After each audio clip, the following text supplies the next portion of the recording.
ça va se faire un à un. Vraiment, jamais il y aura un éveil collectif.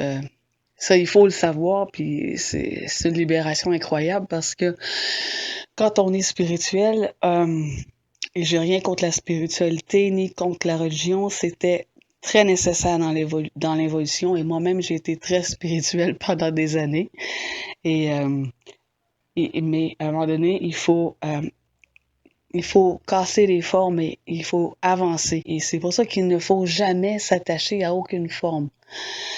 Euh, et souvent je vais vous dire de ne jamais croire ce que vous entendez et ça c'est une protection pour vous. Et le fait de ne pas croire, ça ne veut pas dire de rejeter. Ça veut juste dire d'aller à l'intérieur de vous pour voir si ce que vous entendez fait du sens, si ça résonne en vous, si ça vient faire vibrer quelque chose en vous.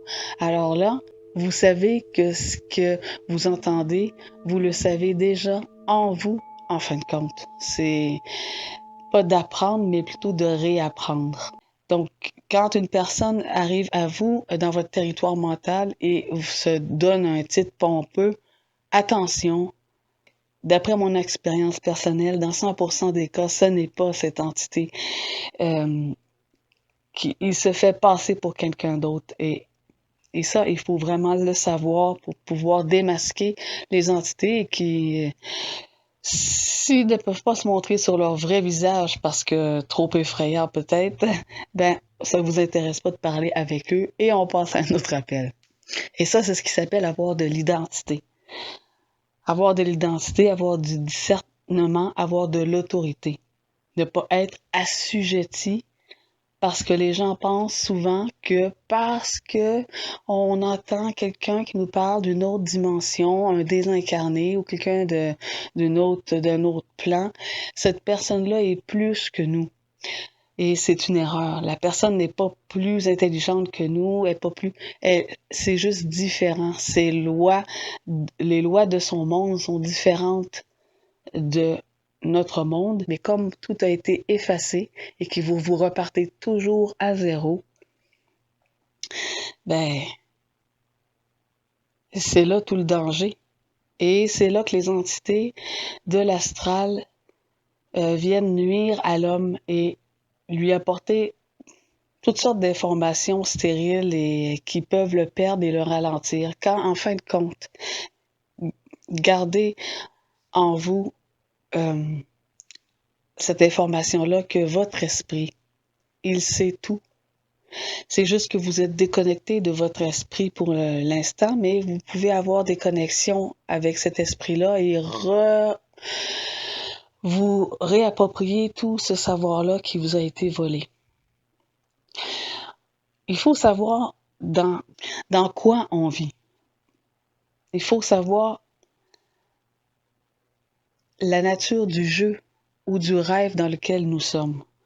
Ce n'est pas votre rêve à vous que vous rêvez présentement, c'est le rêve du demi-urge, que les gnostiques appelaient le demi-urge, que les francs-maçons appellent le grand architecte, que les religieux appellent Dieu. C'est le rêve de cette entité-là que tout le monde collectivement est en train de rêver. Donc, cette entité-là a besoin d'autant de lumière que de ténèbres pour faire son monde de polarité. Donc, il y aura toujours des gens qui sont super gentils et il y aura toujours des gens qui sont super pervers ou méchants. C'est comme ça que ça fonctionne ici. Et vouloir changer ça, ben vous êtes mieux de quitter ce plan et d'aller dans un plan où la polarité n'existe plus qu'essayer de changer le rêve du demi-urge qui est sa création et qui nous a tous convaincus de vivre cette expérience. Et là, moi, j'ai aucune objection à ce qu'on puisse vivre l'expérience, la troisième dimension et de la dualité et de la polarité. Là où, par contre, je ne suis pas d'accord, c'est qu'après ça, on veut nous garder prisonniers de ce monde-là et qu'à notre mort qui n'existe pas, mais qu'on nous fait croire, qu'en notre décorporation, quand on se retrouve dans le plan astral, on est aspiré vers une fausse lumière qui est la lumière astrale, pour nous mettre dans le cycle, pour nous réincarner, nous réincarcérer et nous effacer notre mémoire et revivre encore cette expérience. C'est là que moi, je dis, on vit une fois l'expérience et après ça, on garde le bagage de cette expérience-là et on va ailleurs. C'est comme ça que tous les êtres dans le cosmos fonctionnent, sauf nous, qui sommes malheureusement entrappés dans la matière, dans la matrice. Mais aujourd'hui, on a une chance incroyable de pouvoir s'en échapper, s'en sauver, se sauver et se sauver soi-même. Hein. On n'attendez pas de sauveur extérieur, c'est vous, avec votre esprit, qui allez vous sortir d'ici et qui allez commencer à vivre sur d'autres plans. Parce qu'ici, c'est extrêmement limité, mais comme on a été effacé, notre mémoire, tout ce qu'on connaît, c'est ce qu'on nous montre et l'inconnu nous fait peur. Et quand on commence à connaître le grand jeu de ce demi-urge, si vous voulez, ou de ce grand jeu du créateur de cette matrice dans laquelle nous sommes des acteurs, eh bien, on se rend compte que pourquoi ils mettent des figures comme ça, religieuses ou angéliques ou extraterrestres même, hein, les gens canalisent des extraterrestres, ben c'est pour mieux justement, après la mort, pour mieux les entrapper et pour les remettre dans le système. Parce que quand les personnes vont se décorporaliser, qu'est-ce qu'ils vont voir au bout du tunnel? Ils vont voir leur fameux guide, ils vont voir leur fameux ange ou archange et il va les suivre naïvement, hein, mais ça c'est pas moi qui le dis, mais bon, c'est un... Oui, c'est ça. Et ils seront remis dans le système avec une facilité incroyable. Tandis qu'un homme qui a de l'identité et qui a du discernement, il va être un peu plus difficile à amener vers cette fausse lumière parce qu'il ne croira à rien. Donc, ça va être très dur pour ces gens-là qui sont extrêmement intelligents. Ils sont ni bons ni mauvais, ils font leur travail. Nous sommes une source de nourriture pour eux et il n'y a personne qui voudrait voir s'enfuir leur dîner. Hein? Et par dîner, je dirais même leur buffet à volonté. Donc, c'est là la grande différence et c'est là qu'il faut vraiment que vous sachiez.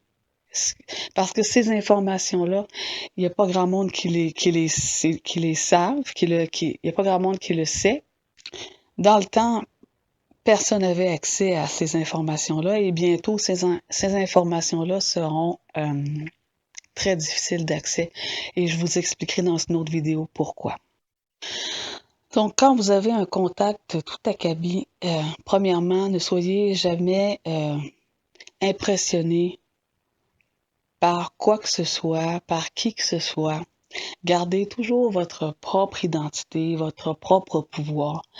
Vous savez, ça me fait rire parce que souvent, il y a des gens qui voudraient rencontrer des extraterrestres. Hein?